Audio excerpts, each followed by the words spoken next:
Grandes coisas fez o Senhor por nós e por isso estamos alegres. No momento dos festejos alusivos aos 60 anos da colonização e imigração holandesa em Arapoti, também esse sentimento está presente em nossa colônia, na igreja, na escola, na cooperativa, no município e em cada coração dos que fizeram parte desse período abençoado por Deus. Com toda convicção dizemos que a graça divina foi generosamente derramada. O famoso tripé, igreja, escola, cooperativa, são a base de toda a trajetória. Também as famílias que se uniram e se projetaram em torno de objetivos para grandes conquistas e progressos. Sempre e reconhecidamente guiados e abençoados por Deus. A igreja sempre foi um elo entre todos e uma luz que brilhou com sua união e força diante das mais variadas situações e desafios. Apresentamos aqui pequenos lampejos dessa história. Deus abençoe. Dentro da CAPAL, nós também seguimos os 3 pilares da imigração, que seriam então cooperar, educar e a fé. E desde sempre, desde a história, nós sempre podemos falar que é um bom costume ou é uma tradição. Nós sempre iniciamos as nossas reuniões oficiais com uma oração. Os eventos maiores da cooperativa sempre com uma oração. E a gente percebe que fazendo essa oração, pedindo, primeiro agradecendo sempre por todas as bênçãos recebidas e pedindo para que Deus continue conosco, orientando-nos nas decisões da cooperativa, isso traz sempre uma tranquilidade muito grande a todo o grupo. Eu acho que de agradecimento aos pioneiros, agradecimento aos presidentes que me antecederam na CAPAL, porque todos fizeram a sua parte, uns com dificuldades muito maiores que os outros, e a gente vai acreditando e pedindo a Deus que continue conosco nessa trajetória para frente. Eu considero um privilégio poder participar ativamente na vida e nos trabalhos da igreja, pois me fez crescer espiritualmente. Me fez enxergar muito mais a importância da continuidade de todos os trabalhos na igreja e também ver e compreender muitas coisas por uma outra visão. Como seria bom se cada membro participasse de alguma atividade da igreja? Não necessariamente do conselho, mas de qualquer atividade, pois isto nos fortalece como comunidade e dará continuidade aos trabalhos para o nosso Deus. Em todas as idades já podemos servir ao Senhor. Por isso, devemos enxergar o trabalho com as crianças e jovens muito importante para o fortalecimento da igreja.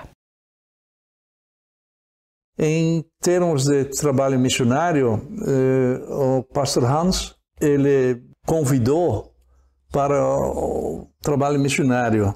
E isso fez com que a gente tenha um amor pelo trabalho, né? De levar o evangelho para as pessoas, de estar junto, tentando ouvir, tentando, dentro dos meios possíveis, direcionar.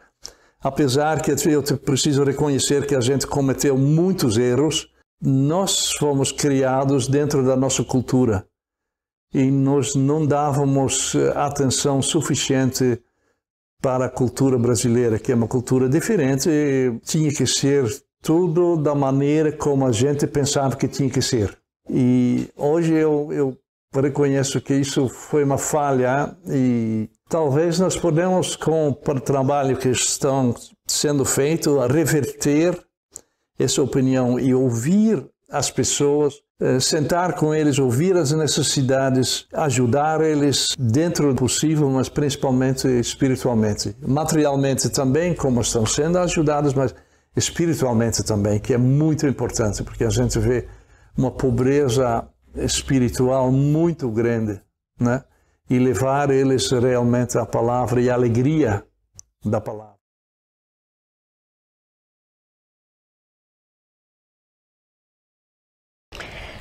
De início, principalmente a língua. Isso foi um desafio mesmo. Mas isso realmente foi um desafio para todas as igrejas. Ter material em português pela necessidade, porque não só brasileiras, mas também os nossos jovens entenderam melhor o português do que o holandês, o que é lógico. Isso começou com cânticos. Foram compilados, eu me lembro que meu cunhado, o Dirk, ele trabalhou nisso e o Cornelis também. Temos, cada domingo à noite, nós temos culto em holandês. O princípio norteador dos colonizadores que chegaram aqui da Holanda foi o famoso tripé: igreja, escola e cooperativa, que foram fundamentais para o trabalho e a conservação das tradições e, ao mesmo tempo, também da educação religiosa e secular. Bom, acho que dá para começar pela parte onde eu entrei na escola e o porquê que eu estou na escola. Como parte da diretoria, ou hoje a presidência, faz parte da nossa igreja, como professando, membro professo, temos uma promessa a cumprir quando algo vem no teu caminho relativo à igreja, à comunidade, como promessa você aceita. Isso se transforma numa responsabilidade social da igreja com os membros, e os membros fazem parte da organização de um todo. E nesse caso, no meu caminho, veio a escola. Eu não estou na escola porque eu estou 100% preparado para isso, mas como é trabalho voluntário, nós nos esforçamos o máximo para manter a escola girando. E confesso que não é um trabalho fácil. E o porquê que a escola ainda está aqui? Ela é uma herança dos nossos pioneiros que, por necessidade, tiveram que abrir uma escola, porque na época não tinha nada, problemas com línguas, tantas outras coisas. E um lugar de socialização, de encontro com a palavra de Deus, de encontro com a escola, com o ensino, com a formação, muitas coisas só em benefício aos filhos dos imigrantes na época. Ela tem um diferencial muito grande em relação aos outros, porque é uma escola confessional, e isso para a nossa comunidade é muito importante. Então, na época era uma das únicas possibilidades, mas na verdade ser criado, educado num ambiente protegido, com normas e valores cristãos, eu acho que é muito importante como base para a continuidade, né? Até essa parte então a gente sempre tinha os devocionais, e o que para mim também foi marcante foi que toda semana a gente quer aprender um salmo ou um razan, e a gente acabava encontrando essa música novamente na igreja, né? A gente podia... Daí, quando você conhecia ela de cor, era um orgulho poder cantar a mesma música na igreja, né? Acompanhar. Os nossos filhos estão gostando também de estar estudando no colégio onde nós estudamos, né? E a gente vê que esse trabalho evangelístico continua na escola. Agora, com a presença do capelão, né, do pastor Elton, que dá continuidade nesse ensino, ou em manter esse padrão cristão dentro da escola. Ja, dat vond ik niet leuk om hier te komen. Ik vond het niet leuk. Ik had zo wel weer terug willen kruipen naar Holland toe. Nou, niet meer hoor. Jullie zijn moeilijk, hè? Ja, heel moeilijk hoor. Bom, os pais da mãe já não me via mais. Nem os pais da pai também. E como você vê assim, o trabalho, ou como você vê a presença de Deus nesses 60 anos? Como é que você enxerga que Deus abençoou a igreja, ou abençoou a comunidade? Isso sim, vejo com bênção. Por causa da nossa união, é da mesma igreja, e é uma cooperativa. E, apesar de toda desunião, mas também tinha muita união ainda. A igreja era unida.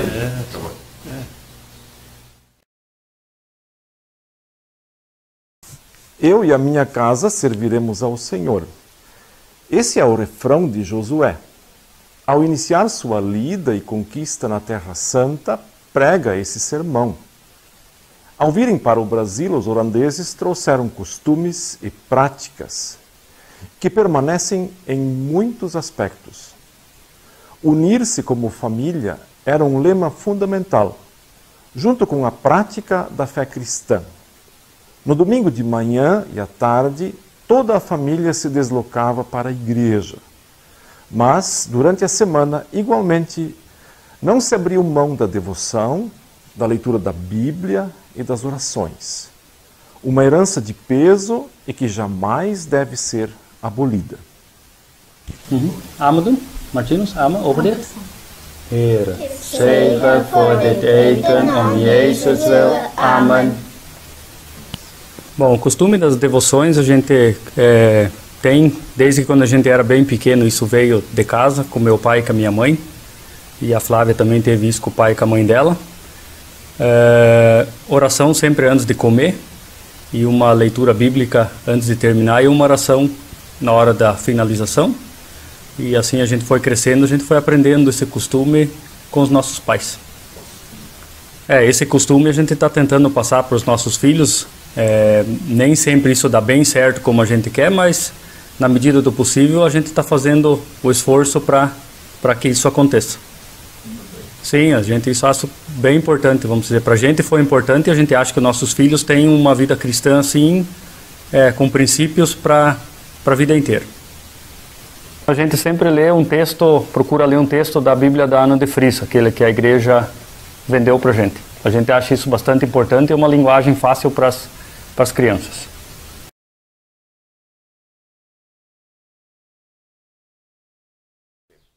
Então, eu acho que um templo é a coisa mais importante para uma comunidade. Nós temos que ter um lugar onde nós podemos se congregar para estar culto, né? E ao redor da igreja, do templo, se une a comunidade. Não consigo imaginar uma comunidade cristã como nós temos sem um templo, né? Então ela é extremamente importante.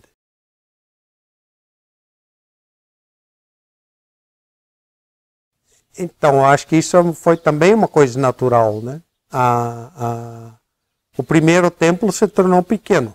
Não tinha outra saída de que construir um segundo templo, né? E eu entendo que o primeiro era também bastante, vamos dizer, precário, mas isso não é importante, né? O segundo foi uma construção grande que exigiu bastante esforço também da comunidade. O terceiro, então, foi a igreja muito bonita, um templo muito bonito, que exigiu bastante, demorou mais também, mas também era uma necessidade porque a comunidade foi crescendo.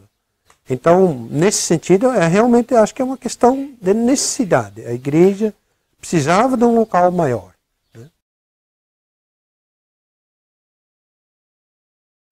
Então, acho que nem sempre foi fácil, principalmente no começo, pensando no lado financeiro. Eu vejo que, desde o começo, as pessoas se doavam muito à igreja, tanto no financeiro como em qualquer situação, né? E nesse sentido a gente também pode ver como somos uma igreja abençoada, né? Deus abençoou muito. Sempre a comunidade conseguiu suprir as necessidades que precisavam, né? É uma das coisas fortes que eu vejo assim na igreja, que desde o começo ela se preocupou com a parte missionária, né? Desde o começo que começou a formar a igreja, havia pontos de pregação em vários lugares, e isso nunca parou, né? Levar o evangelho. E ao lado disso, sempre a parte social. Quantos projetos não teve para realmente ajudar as pessoas necessitadas? Então, essa atuação ao longo dos 60 anos, eu acho que foi muito bom. Os desafios são ser fiel à palavra. Eu acho que isso é o primeiro ponto, que é um desafio à igreja. Né? Se manter fiel à palavra, à Bíblia, levar isso certinho. O outro ponto, eu acho também, é ser uma igreja que consegue manter os seus jovens dentro da igreja. Que ela seja uma igreja atraente, mas atraente dentro da palavra. Não atraente com qualquer coisa, mas... E um outro ponto, que nós sejamos uma igreja aberta para a sociedade. Né? Não somos uma igreja só para a colônia, isso já há muito tempo não é mais assim, mas nunca foi. Mas que isso também, que nós consigamos mostrar isso para a sociedade. No começo, eu acredito que os pastores holandeses, eles ajudaram a ter palavra ou a ordem reformada nas nossas igrejas, como eles também ajudaram na estruturação e maneira de formatar a igreja, como trabalhar dentro da igreja. E depois eu acho que eles também tinham um ponto muito forte, que eram as visitas pastorais. Que até hoje o Conselho tem um grupo de visitadores que faz visitas ajudando ao Conselho. Com a vinda dos pastores brasileiros, que também era muito necessário na época, se formou assim uma fase de transição. E eu acredito que sempre se tentou fazer da melhor maneira possível. Como é que eu vou dizer? Eles sempre tentaram, conforme a ocasião, escolher pela opção que tipo de culto. Culto bilíngue, uma parte maior em holandês, outra maior em português. E também foi, realmente, eu acredito que foi bom para a igreja. Foi uma fase transitória que nós até hoje temos um pouco, né, com os pastores holandeses e brasileiros. Eu acho que os pastores sempre nos trouxeram a palavra de Deus. Eu acho isso fundamental para a comunidade, para a igreja. E nós também sempre fomos muito abençoadas nisso, porque, em geral, nós sempre fomos supridos de pastores. Eu acho que Deus sempre nos abençoou neste ponto. No começo, como todos os colonos também vinham de igrejas diferentes, os pastores trouxeram também a tradição reformada. E eu acho que isso acrescentou muito a forma de como se construiu a IER, que é hoje a nossa igreja, né?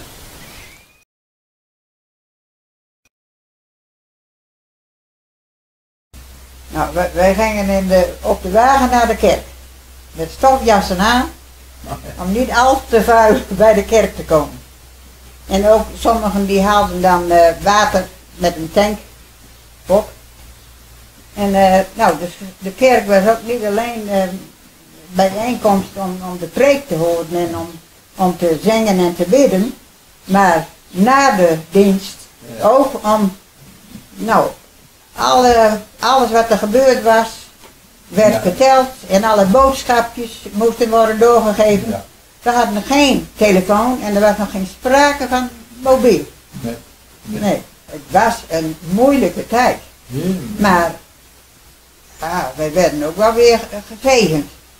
Beveel gerust uw wegen, al wat uw harte leert. Der trouwe hoop en zegen van hem die al regeert. Die wolken, lucht en winden, wijst voor en loop en baan. Zal ook wel wegen vinden, waar langs uw voet kan gaan.